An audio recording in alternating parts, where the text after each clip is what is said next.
nightmares in my head, I fear that the thoughts build up until I can't hear, that my mind fills up into a creature, and it haunts me somewhere much deeper.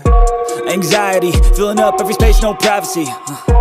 And silently, it could build and build until you finally see, whoa, it's taking over, damn no closure, moving closer. No exposure, I just wanna be a loner. Some can't stay sober, looking over all their shoulders, like moving boulders just to get out of the home. It sucks, I've had enough, I don't wanna feel the stuck under the rug, all my problems that I shove. I got nightmares in my head, I fear that the thoughts build up until I can't hear, that my mind fills up into a creature, and it haunts me somewhere much deeper.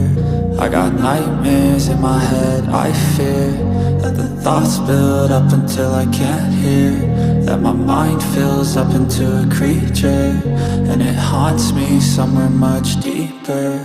I've been feeling weird, I can't seem to focus good enough. Nothing's really clear, sometimes it could be a little tough. I just need to feel like the end's in sight for me, but let's be really real, anxiety can foggy all this stuff. I've been feeling weird, I can't seem to focus good enough. Nothing's really clear, sometimes it could be a little tough. I just need to feel like the end's in sight for me, but let's be really real, anxiety can foggy all this stuff. It sucks when you finally feel like giving up. Oh God, no luck, everything feels like you're sticky stuck. I'm lost, handcuffed to the bed where I sleep, don't give a fuck. Can't stop, unplug, feeling overwhelmed, I think I've had enough. Gotta find a way to get some energy, gotta find someone who's a good friend of me. I need purpose to make it all worth it, I'm still searching and I'm still learning. I want a life that's filled with memories, not a life with regret in front of me.